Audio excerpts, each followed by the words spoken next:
Welcome back, everybody. Hopefully you've taken the time during the break to go back and take a look at the video from Pandera Health Solutions.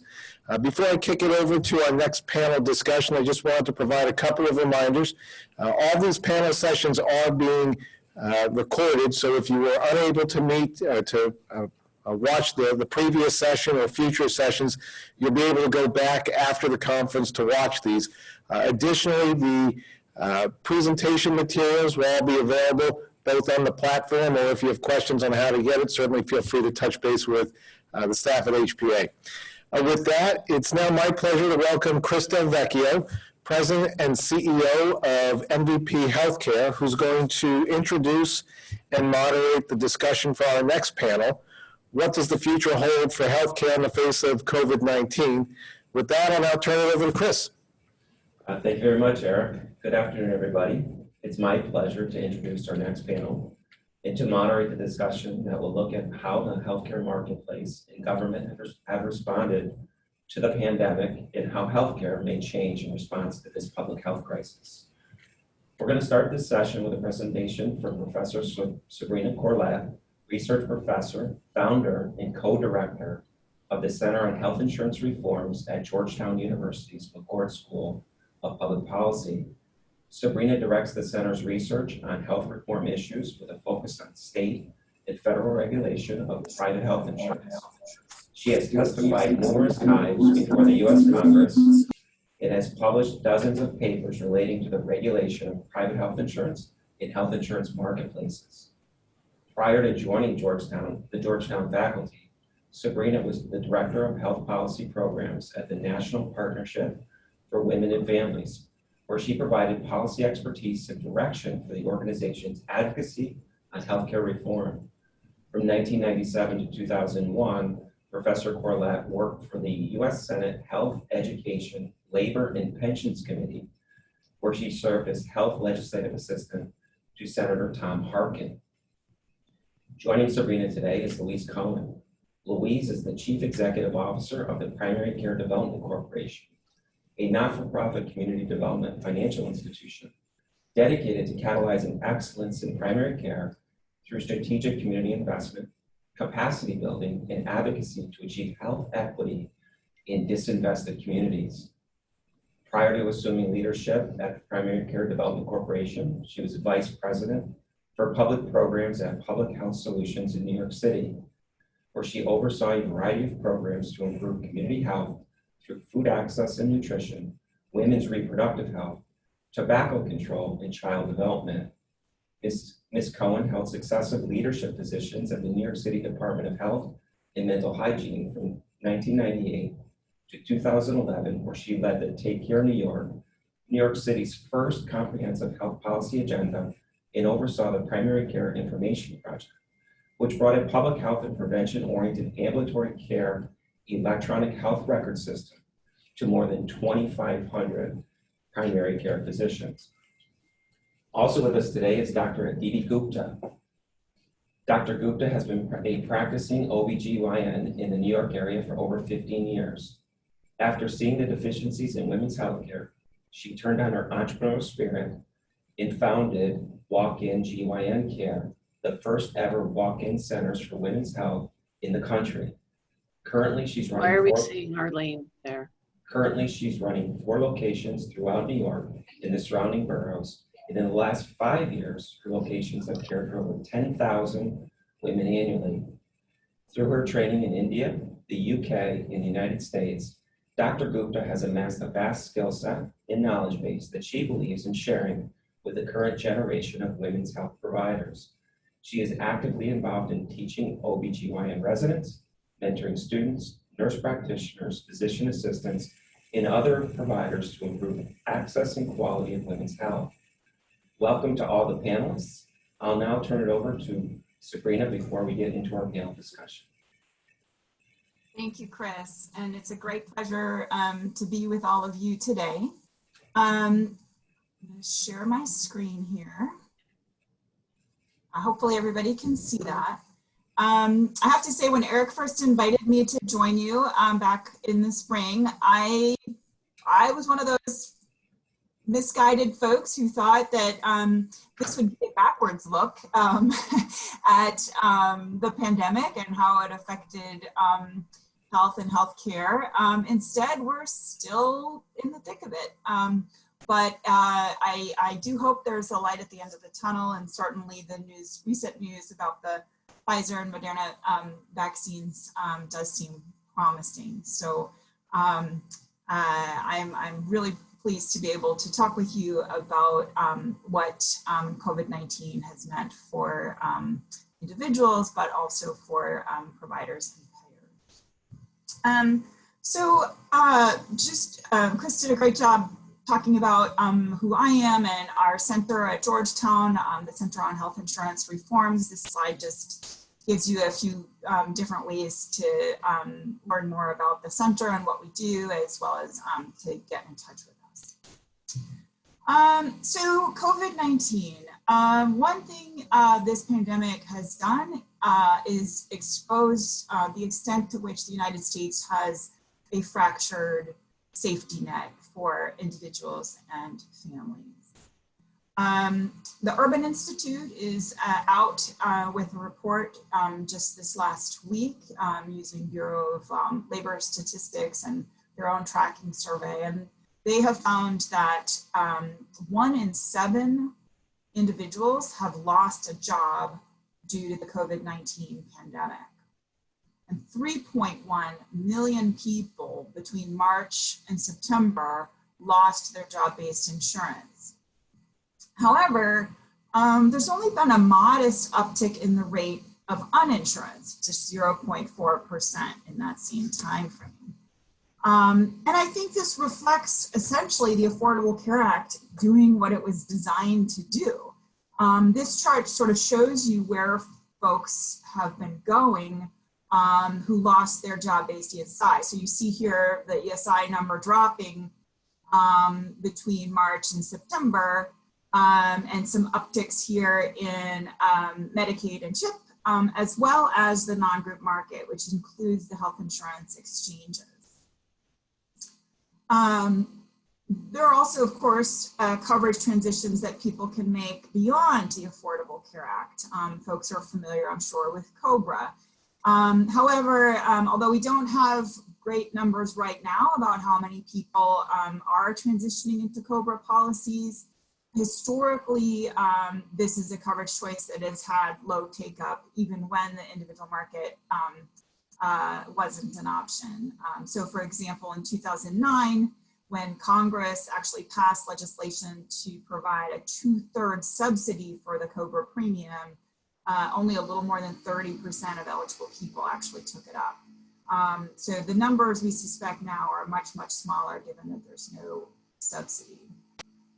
Also, of course, the people who do choose COBRA tend to have fairly high healthcare needs.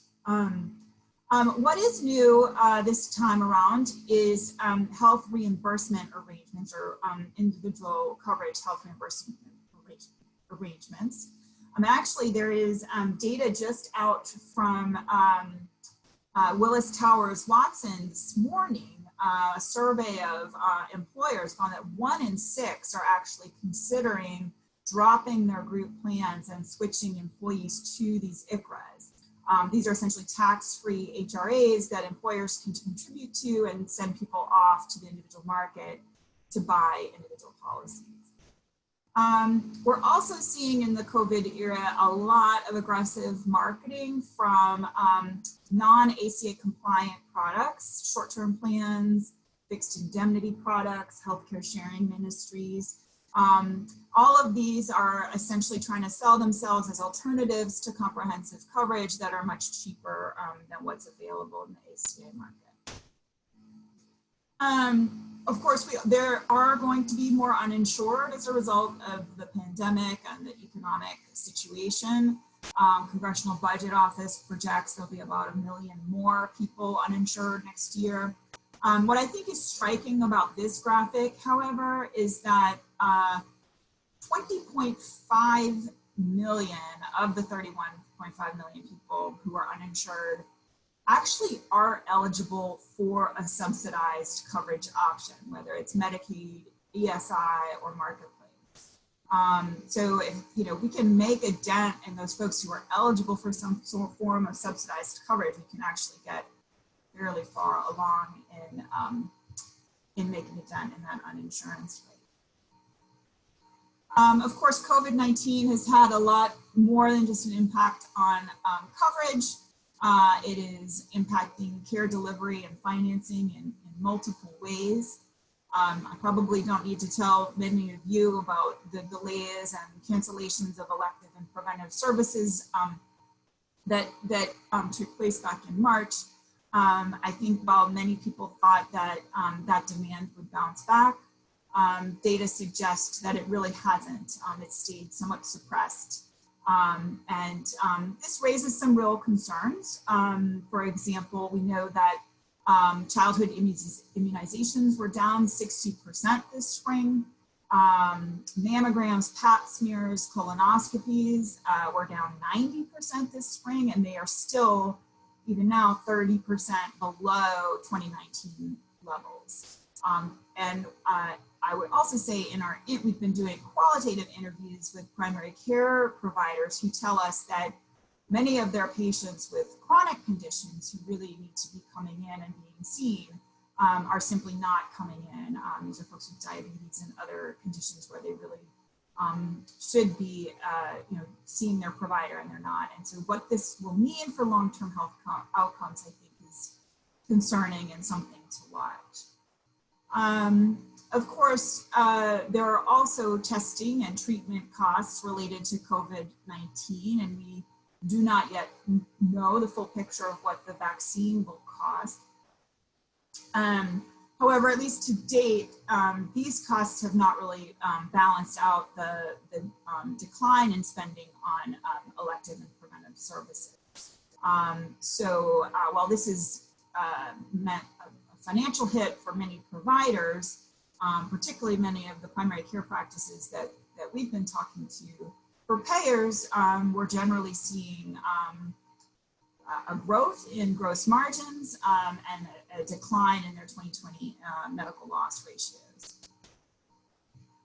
I think it's worth a discussion about what the long-term impacts might be of the COVID-19 pandemic. For providers, one thing we are hearing about from at least on the physician side is interest in being acquired or joining with larger groups, so it may mean more consolidation. Also, many of these docs just leapt into telehealth, and it's been a savior for them financially, allowed them to maintain relationships with their patients, and most of them have described the transition as seamless. Will that continue? I think it largely depends on many payers and their willingness to pay at parity, either voluntarily or under state or federal rules to pay at parity with in-person visits. We also asked a lot of docs if this pandemic and the suppression of services that resulted in it might make them rethink their acceptance of risk-based payment arrangements. And we've heard some mixed responses. Some really recognize that having some risk-based arrangements might help them as a bridge instead of relying exclusively on fee-for-service. Others continue to be very averse to these types of arrangements. For payers, of course, if there's more consolidation on the provider side, that means less leverage in negotiations for payers. And then I think, absent federal or state directives regarding coverage of telehealth, there are important decisions to be made about what types of modalities to cover, what sort of utilization management should go into telehealth, cost sharing, payment levels, etc. And then, of course, risk-based arrangements are a two-way street. Providers are more interested in these arrangements. They obviously need a partner on the other side of the table to join with them on this. And then for consumers and patients, one thing we've been hearing about from providers is an unfortunate politicization of the science. Many docs hearing demands from patients to get hydrochloroquine or other unproven interventions or treatments. And then that raises questions down the road about a willingness to accept what the evidence might be about the vaccine. One thing we've also heard from docs is that patients really love the telemedicine, most of them, with few exceptions. So there may be a real culture shift there on the willingness of patients to receive care via telemedicine. And then this is a little bit squishier, but I think there's already been an erosion in the value of employer-based insurance due to higher and higher deductibles every year and more cost shifting. And then with so many people seeing friends and families lose not only their livelihood through their jobs, but their access to health coverage as well. I think it raises some bigger picture questions about whether this faith that we've had in the employer-based system is well-founded and whether people will continue to support it politically. The other big issue with respect to COVID-19 is it really has laid bare some of the racial inequities in our system. And these numbers are just really, really stark.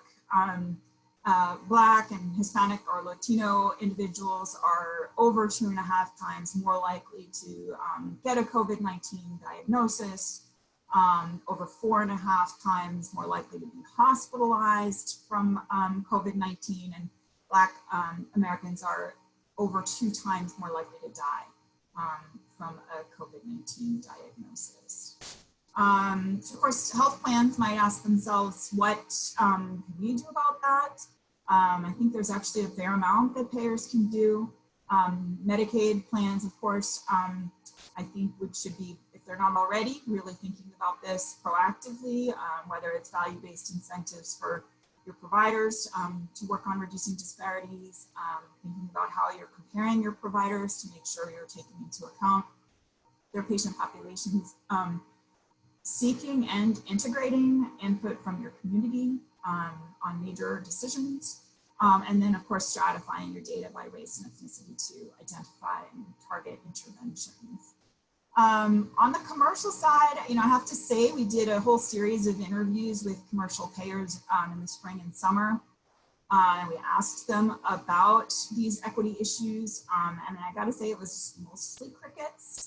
Largely, executives have not really been thinking about these issues, but I do think there are things that can be done, whether it's really looking at your networks to make sure that they are diverse and demonstrate cultural competency,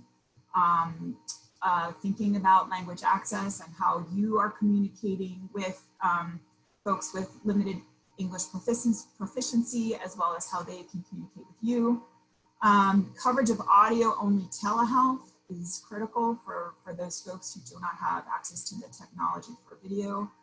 And then, of course, using the data and stratifying it by race and ethnicity is obviously just absolutely critical. So with that, I'm delighted to turn it back to Chris and the panel and for the discussion.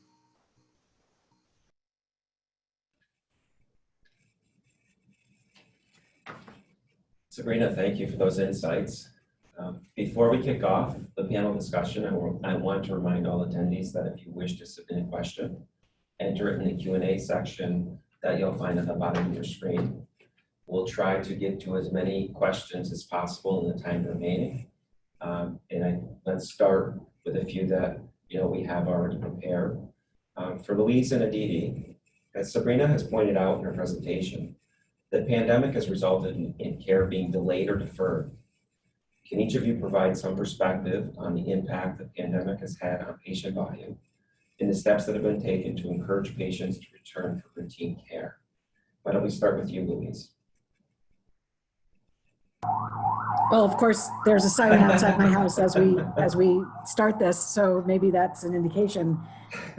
First of all, I want to thank the Health Plan Association, for inviting us, and Sabrina for that really important sort of level-setting conversation. I think what we found is that a lot of primary care providers and other doctors' offices either closed early on in the pandemic or severely cut down on their ability to manage patient care. And to a certain extent, as telemedicine became an option, we saw that growing, except for we never really got to the same level as we were seeing before the pandemic in terms of patient visits.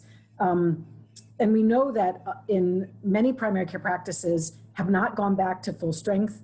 At least a third have said that their staff is not back to a full complement.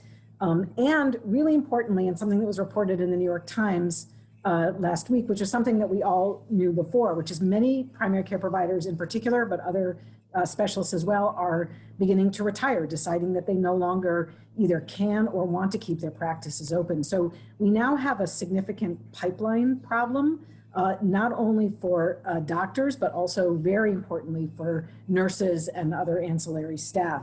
And we know that, that there are a number of things that practices need to do in order to be able to see patients safely. One of them, I just want to point out that we still have a national shortage of personal protective equipment, and we don't seem to have a pipeline that's been developed in any significant way. And during the first months of the pandemic, small practices, federally qualified health centers were competing with hospitals, cities, counties, and even other countries to get a box of masks or gloves. And this continues to be a problem for practices. And I think that the sort of all of the operational activities of a practice have sort of been thrown into disarray. And so I think that there's a lot that has challenged practices. I think many of them have really valiantly tried to either remain open or start opening safely. And I think there's one last thing that I guess I want to say about practices at this point, which is primary care in particular was really cut out of the COVID response. There was really very little that primary care providers were asked to do during this period of time. So one of the things that we can imagine is, imagine now if you have a primary care practice, you have a lot of chronic disease out there which has gone unmanaged, screenings which have gone undone, childhood vaccinations which have diminished considerably. And now what you need to do is also think about how you're going to triage people for COVID testing, refer people for COVID testing, and manage COVID in the non-critical stages. So I think all of these things are incredible challenges on primary care operations. For sure. Dr. Gupta? Thank you, Chris. And yeah, thank you, Sabrina, for a wonderful talk. And thank you, Eric, for the invitation to talk about this. I completely echo Louise's sentiments about, so what happened is as soon as the lockdown was announced in March, she's right, 80% of the primary care practices just closed down, simply either due to lack of staffing or operational challenges. We kept all our 4 locations open.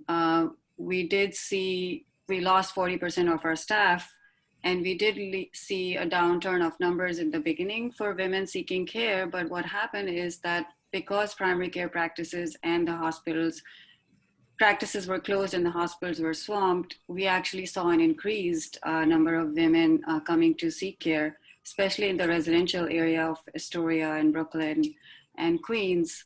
And we sort of became the primary care supporter for them. We were starting to give refills for blood pressure medications and antidepressants. And it was just shocking to see the increased rates of depression, domestic violence, unintended pregnancies, an unbelievable increase in STDs.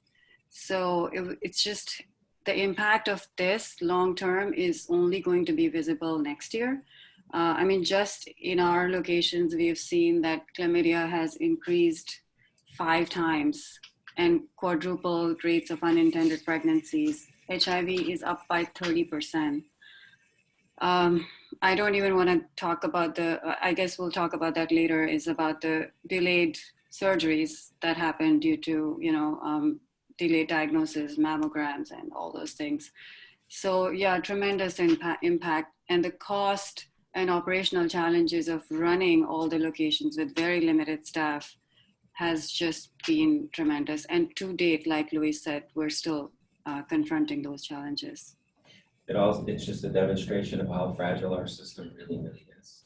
Yeah. And that, we need to make a different type of investment, to transform, what we do today and how we think about the future. Switching gears just a little bit, the federal government has made a broad array of funding mechanisms available to providers through the Coronavirus Preparedness and Response Supplemental Appropriations Act. Who names these things?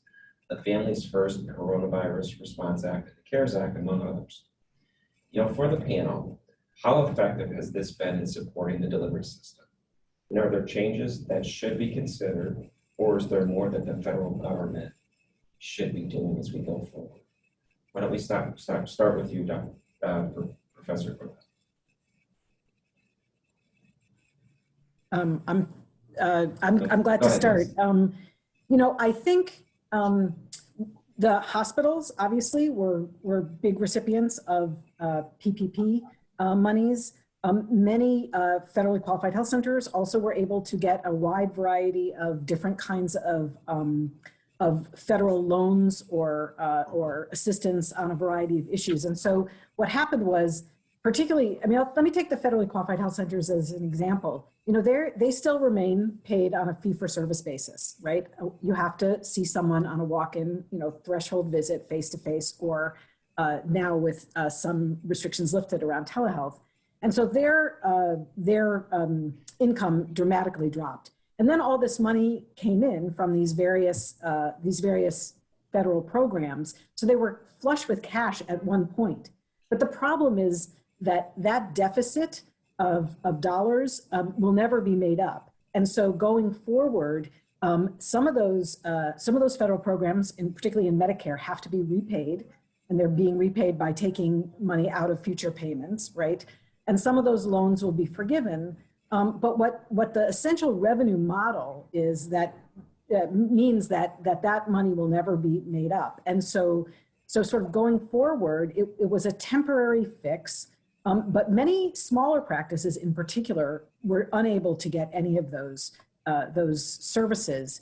And so what you found was sort of the bigger the institution, the more capable they were of getting the dollars, the smaller the institution, and were the less capable. And even though those providers, small primary care providers provide about 30 to 35% of the primary care in New York State. And that's not insignificant. And for that, the whole primary care ecosystem to flourish, we actually have to make sure that all the components of the ecosystem actually have the financial wherewithal to continue. A number of them got money, but still wasn't sufficient to stay open. And a number of them, again, have closed or have really cut down. In addition, I think that the federal government really needs to think about a wide variety of financial supports that are both for individuals and for institutions, and to sort of keep our system running in this period of time. We know now that there's some vaccines on the horizon. We know that there is a time limit to this. It could be 18 months, it could be 2 years. We don't know what that is, but we need to be able to, continue to sort of finance the very basic services that we know are needed, because if we don't, they won't be there. And frankly, if we don't have restaurants, we will still continue as a society. If we don't have primary care, we will have a much harder time. The ramifications of not having primary care are very significant. And I consider sort of OBGYN to be sort of a fundamental primary care practice for women. So it's a broad swath of, the kinds of need that Dr. Gupta was talking about that we saw just in this last 6 months. If we don't have some kind of a baseline financial structure, whether it's through the government or through the insurance mechanisms, for these practices, we will really see a huge shift and a diminishing of the availability of healthcare, whether or not people have insurance, and whether or not the ACA remains. And that's one of our big concerns, I think, as we go forward into this sort of next period of the pandemic. Did you want to comment? Yeah, just to, again, similar challenges on our end and from my network of small practices is all the financial help sort of went to the bigger players. And honestly, we still haven't received our CARES funding because I just missed the deadlines for phase 1 and 2. I was so busy trying to keep things together. So pretty much no support, and the operational costs are tremendously more now with all the PPE partitions, protective measures, all these other things. So I echo Louis' sentiments. Professor Corlett, did you have a comment? Or? I mean, Dr. Gupta's and Cohen's comments are totally consistent with what we've been hearing from primary care practices around the country. Those that were able to get the CARES Act money did, say that it was a real lifeline and enabled them to bring back staff that they'd had to furlough. But they're not operating at full capacity. Telemedicine has also been a lifeline for many of them, and they're still, 30, 40, 50% telemedicine. But I think if it's no longer paid at parity, or, there are more restrictions on the delivery of services via telemedicine, that could be an issue for many of them. For sure. So moving on to the impact of COVID on patient care. In March, the state suspended all elective and non-urgent procedures, allowing them to begin to resume in early May, depending on whether regions of the state met certain metrics. What impact has this had on patient care, and what other health challenges do you foresee because of the delay in deferred care? Dr. Gupta, why don't we start with you? So I have some very compelling statistics here. In 2019, the total female cancers diagnosed were about 900,000. And in 2020, there were estimates of over 1 million female cancers to be diagnosed, with over 285 deaths just from ovarian cancer. And if we take into account all female cancers, then the numbers are very high. And if you take that in account along with COVID illness accelerating, deaths, I know we're facing a very major medical pandemic here, which is not just COVID-19.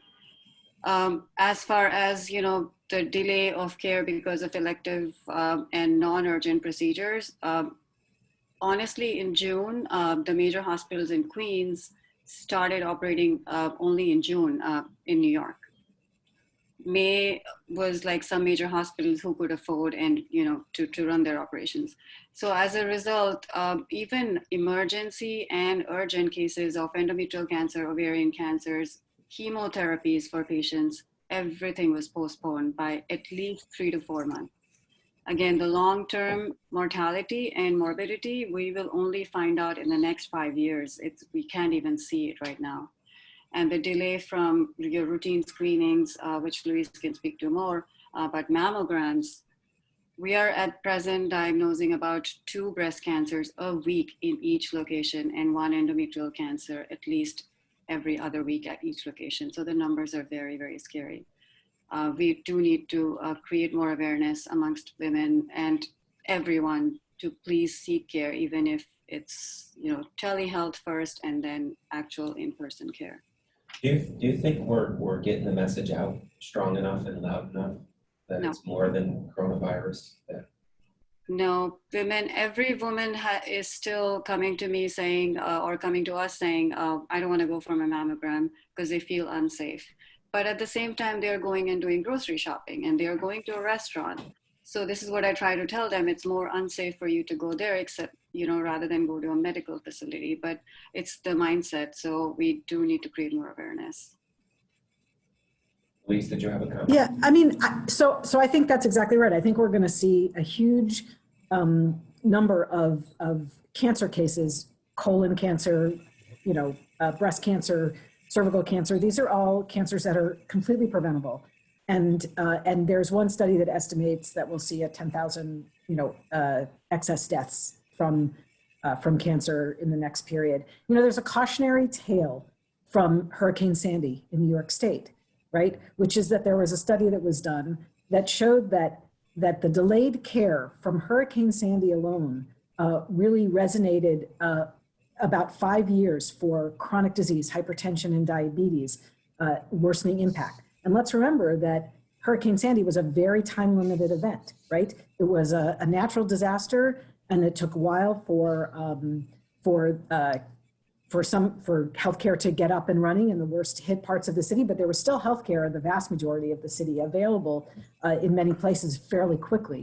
And yet, the impact on sort of essentially people's well-being, their ability to manage their chronic diseases was severely impacted.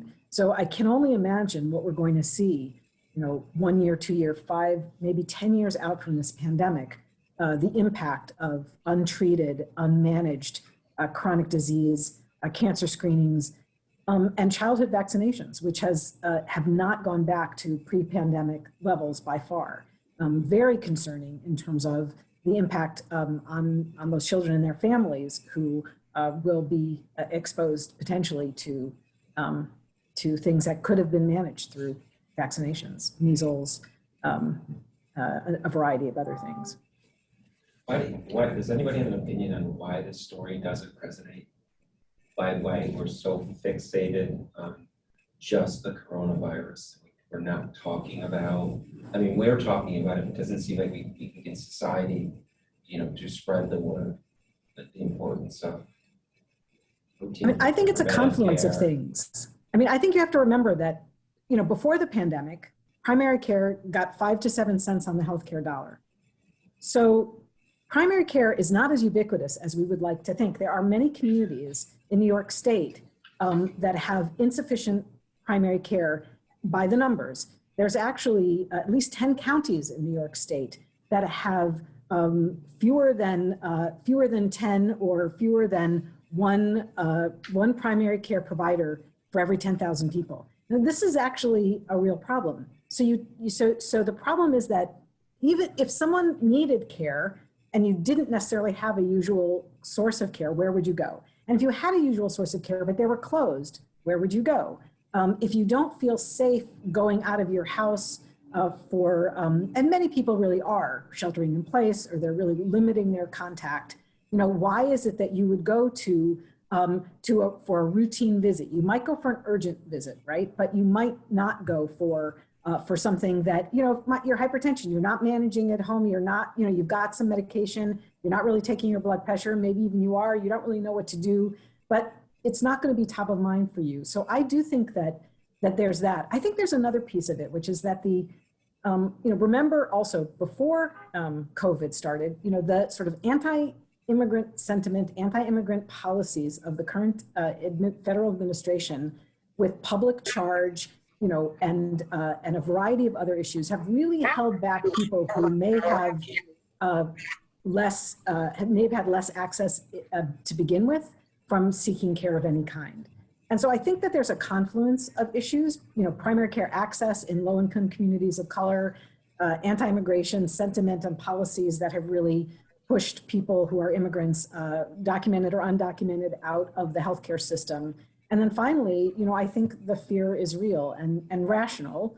And we haven't really been able to sort of mount enough of a response to make primary care, OBGYN care, mental health care ubiquitous for people.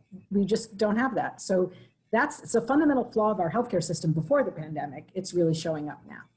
Absolutely. I would also add, if I may, I think another issue is cost sharing.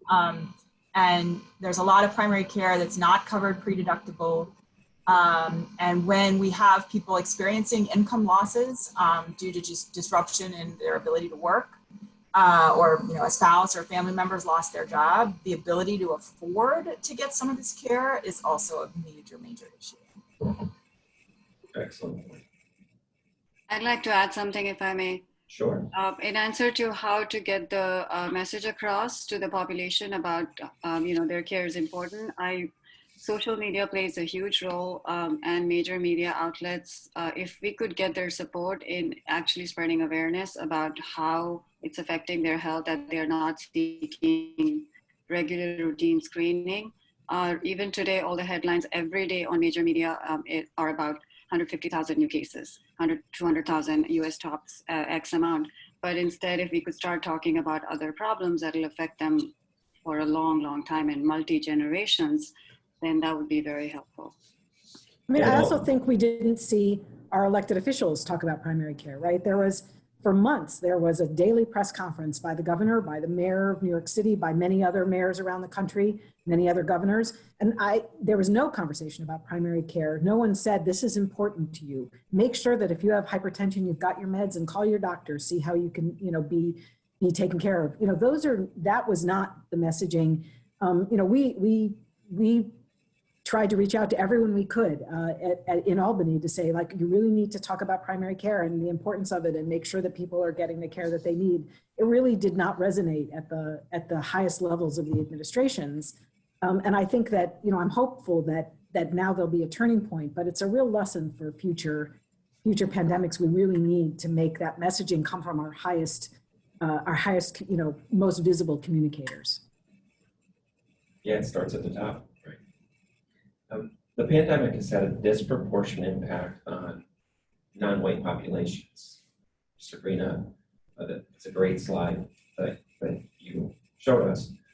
Can each of you provide your perspective on rates were so much higher?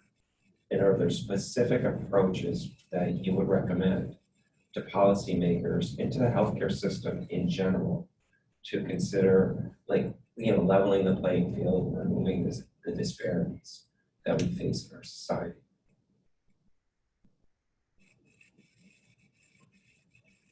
Louise, you want to take us off? Well, I'll jump in. I mean, and Dr. Gupta, do you want to start? Well, I was just going to say that, yes, we practice in the community of Queens, very densely populated, huge Hispanic, African-American population, also in Brooklyn. We definitely saw increased affliction, but also it was the reason, other than genetic reasons that we're still trying to figure out why they are more affected, is also their dense population. Like, they're very densely populated. There'll be 15 people staying in one small house in Queens. They're bound to get affected, and one person gets infected, everyone gets infected. So I guess in terms of policy, providing good, affordable housing, safe housing would be really a good measure. And also, they don't access healthcare because, as Louise said, they are afraid to seek care because of being, undocumented status or high copays. So little things in that sense will definitely affect. Like, we've been discounting a lot of copays for people, but there's only so much you can do. Yeah, I mean, to pick up on the Queens example, if you take a look at Elmhurst, Corona, Queens, right, versus the east side of Manhattan. Before the pandemic, the Corona in Queens had 3 times fewer primary care providers, right, than the citywide average, right? So already, in addition to crowded housing, the fact that a lot of these folks are essential workers, many are undocumented or have a mixed documentation status in their families. So a lot of things that sort of mitigate against, even if you wanted to access care, not being able to. In fact, during COVID, there was the case rate in the east side of Manhattan was 4 times lower. The death rate was 6 times lower. And they have 27 times more primary care providers. Granted, there's a lot of hospitals there, but nonetheless, the community there has just a whole different level of access. And the per capita income is twice as high than it is in Corona, Queens. And the federal relief to hospitals was 1.8% higher. In other words, all the resources are going to one community, or the communities that we all know, and many resources aren't. So, what we've proposed is that we actually double down on our investment in the poor communities of color in this city and in this state that have been historically disinvested in. If you look at the redlining maps from the 1930s, where the bank said, these are communities we won't go into, we will not lend in those communities, and here are communities that are good. If you look at the communities that they're not lending in, right now my organization is doing a statewide analysis of this. But what we found, at least in New York City, was that those areas that were redlined back in the 30s remain the poorest, most disinvested communities with the lowest healthcare and primary care access. And so the impact of something that was done, almost a century ago, right, has still real ramifications. The only way to deal with this is to really have a concerted public-private effort to bring in much more investment to make sure that there's the same number of primary care providers, at least at the city average, in those communities, that they have access to good affordable housing, quality childcare, all the, healthy fresh foods, all the things that are needed. But we have to actually redouble our investment in those communities. I think that's the most important fundamental thing that we can do, because otherwise it's all around the margins, right? You have an extra FQHC or you put in a grocery store here or there, but you're not really having a community impact. And that's what we need to start thinking about. I wonder if doubling down is enough. I think it's probably not. Right, because all these issues existed before coronavirus. Right, so and they will continue to persist if we don't change the system. I think that's true, and I think those of us who are in healthcare really have known about these disparities for a long time. It has been startling to me how many people have said, "Oh, I had no idea." That's clearly something that we have to think through as a society. How do we value and how do we value health equity, racial justice? Making sure that that our public funding is spent in the way that really benefits the people who need it the most. I mean, those are all things that we, values that we can choose to have as a society. And I think we will get there. I think we will do that. But I think it's been interesting to watch people's eyes open during this period of time. I think speaking from go ahead. No, just real quick. I think there's also a tremendous amount of distrust in some of these communities. And you can see this in not us, but another public opinion research group who's done some focus groups of Black Americans and their attitude towards a potential vaccine. And I do think that there needs to be real attention and effort to, how to build trust in these communities through, intermediaries that are embedded in the community. And maybe that's the primary care provider, or maybe it's somebody, who's a social worker. I don't know, but, looking forward to really getting to the other side of this pandemic and getting people who need to be vaccinated. Getting through that distrust is critical. Yeah, I think that's a really great point. It's going to be one of the only ways in which we can get through this pandemic is to ensure that we have widely accessible free vaccine and that the uptake, and that we manage to really ensure that the uptake is satisfactory. And I think you're right. The only way to do that is through trusted intermediaries. But that's also about, thinking about, well, why are people, why do people have lack of trust for a lot of really good reasons. In the Black community, there's been a long history of, government-sponsored sort of medical malpractice, I would say, whether it's the Tuskegee syphilis study or many other things. Maternal mortality is another, obvious example of where communities have disproportionate outcomes depending on your race or ethnic background.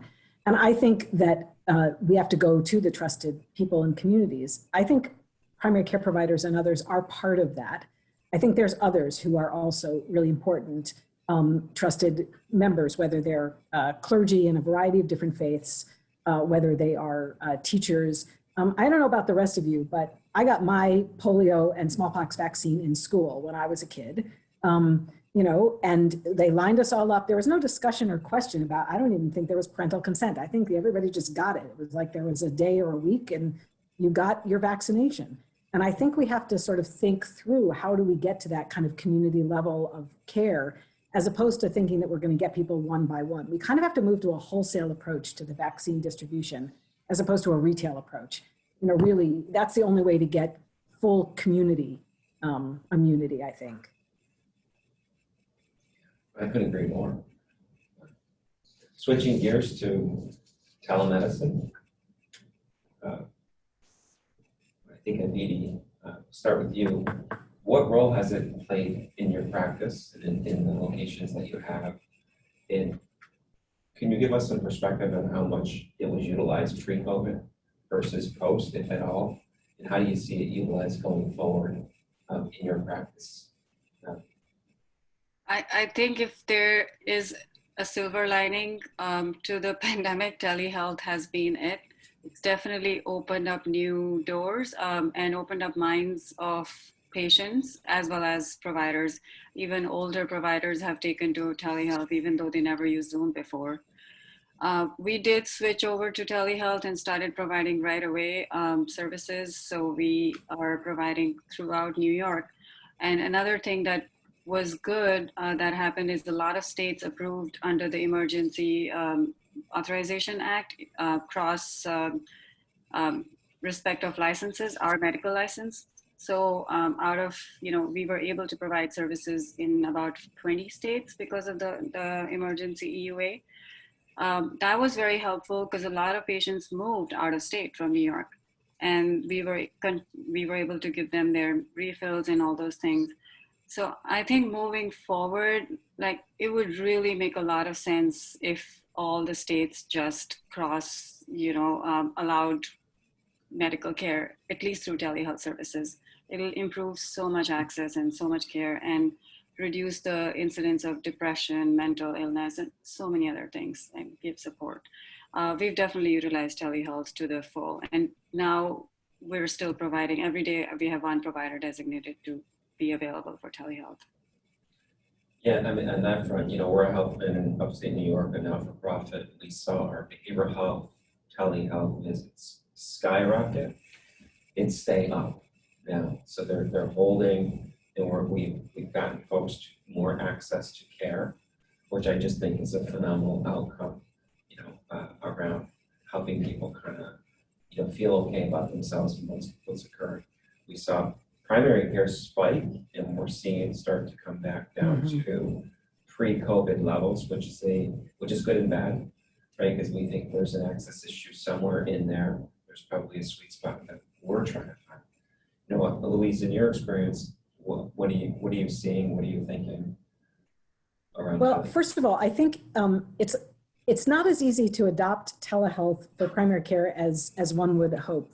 We've done a lot of work in primary care over the last 5 to 10 years on thinking about team-based care and making sure that when you come in, you can see not only your primary care provider, you might talk to a nurse or a registered nutritionist about your diabetes, and you might talk to a behavioral health person, depending. So we've really changed the primary care encounter in many ways.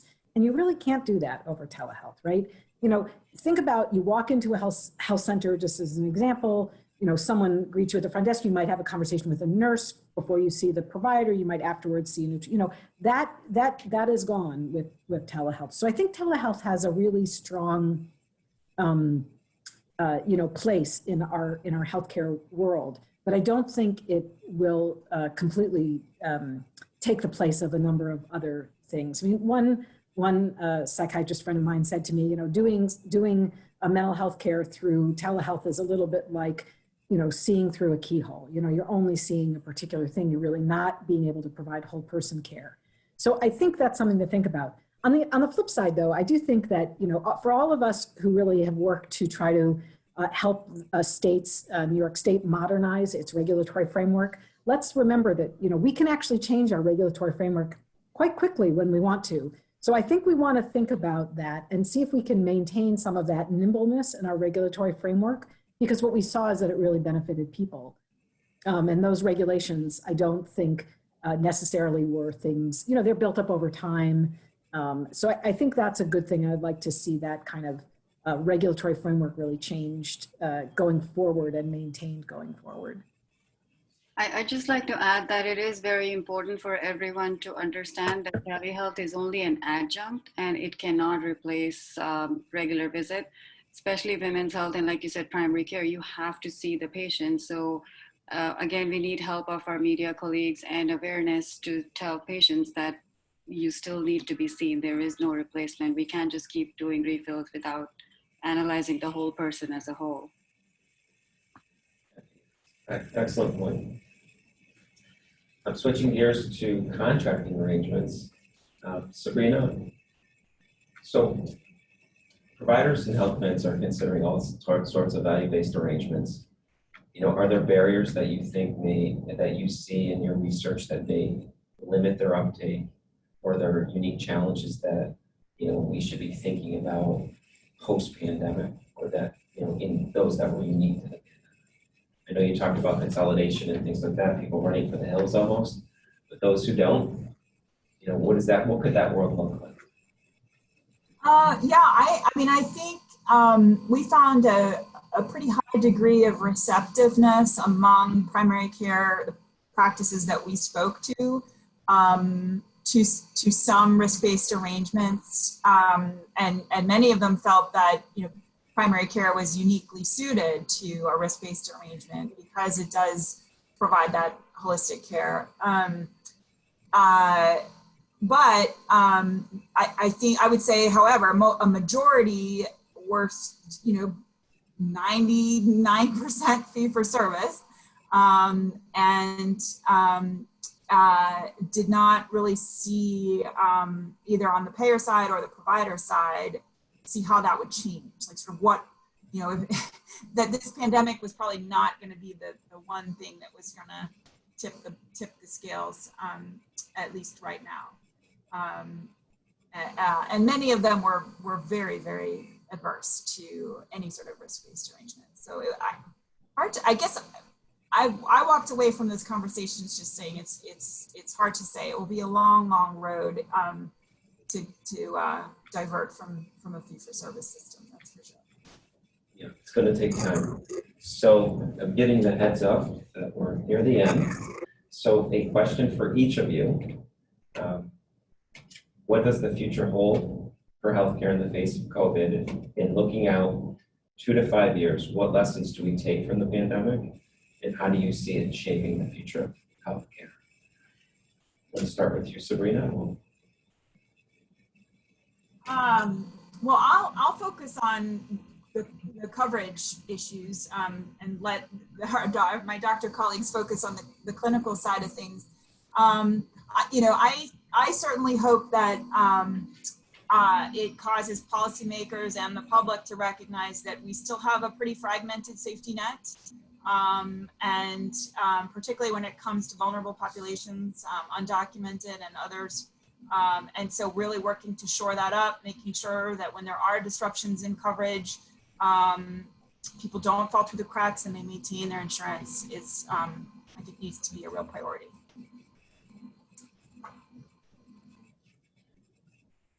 Sabrina, or Louise? So I think we've learned that the primary care system in this country is not as strong as we need it to be, right? It wasn't strong before the pandemic and it needs to be made much stronger. And that's a whole continuum of activities, including developing the pipeline of primary care providers, which still remain, those primary care professions still remain sort of underchosen by a variety of folks, and the educational system doesn't focus on primary care. I think that what we need to do is think about a primary care system that has virtually no barriers to access, no copays, no deductibles, easy access through telemedicine that can then get you to the services that you may need in person. Really thinking about the person-centered care. So one of the things about telemedicine is that it enables someone to not have to take off work, not spend, for something that might be able to be managed over the phone, but also if it's not, then to make those arrangements as needed. So I would love to see us with a stronger primary care system that's properly resourced, and that is given essentially upfront payments for its work. I'm not convinced that primary care should be in risk arrangements. I really think that we're really talking about, it's a baseline good for the community, and that we know evidence is very clear that more primary care means more prevention, means fewer dollars spent down the road. So I think we need to really make that shift. I think we're going to begin to move towards that. I think there's some indications towards that, but I think it's going to take a lot of work and changes in the policy front, as well as a variety of other places to make that really a reality in this country. But I think that's what the pandemic, one of the lessons that the pandemic has taught us, I think. Very provocative, very provocative. Dr. Gupta, you can take us home. Yeah, I completely agree with Luis on the disparity of the number of healthcare providers as compared to the patients. Even in female health, even though the female health spending actually last year was over $123 billion, there's only 5.3 OBGYNs available for 10,000 women. And it is just amazing. And when all the closures happened of the offices, restricted OB care, prenatal care, and patients just didn't know where to go, what I'm thinking down the line 2 to 5 years later, this would be a good lesson for various doctors or smaller practices to form supporting networks so that, one doctor got sick of COVID and she or he cannot practice. So there should be an automatic community level support even for the healthcare practices to say, okay, well, why don't you take care of my practice for the next whatever weeks or months? But this way patients are not lost and they're not like hopeless and they were just completely lost and staying home because they didn't know what to do. And in the same vein, if communities can come together and provide support to each other for housing, for babysitting, for just simple care, like, okay, I'll do your groceries while you go get your medical checkup. We really need cross linkages in our communities, and that's where I would just leave it. All goes back to community, doesn't it? All the time. So I want to thank you all. This has been terrific. Great conversation. I hope the audience enjoyed it. And I'm going to turn it back over to you, Aaron. Great. Thanks, Chris, and thanks to our panelists, Sabrina, Louise, and Aditi. And Sabrina, it's always nice to have you back. As folks may recall, she was nice enough to come up to Albany back earlier this year, which seems like 100 years ago, to talk about provider consolidation. And Aditi and Louise, a lot of great ideas here. Looking forward to having an opportunity to follow up with both of you after the conference. So with that, we're going to be wrapping up for the day, but before I let everybody leave, just a couple of reminders. Tomorrow we start at 10 a.m. Our first panel starts at 10:15, which will be looking at the addressing the opioid crisis. Following that, we'll have a panel discussion looking at state efforts to curb prescription drug costs. And then we'll conclude the day tomorrow with a panel discussion looking at maintaining momentum around payment reform in the midst of the pandemic. That's an awful lot of M's and a little bit of alliteration there, so hopefully you remember that. In the meantime, if you haven't already, please take the time to check out our exhibitors and sponsors. Otherwise, we look forward to seeing everybody tomorrow, virtually of course. Stay safe, continue to wear a mask, and we look forward to seeing everybody tomorrow. Thanks, everybody.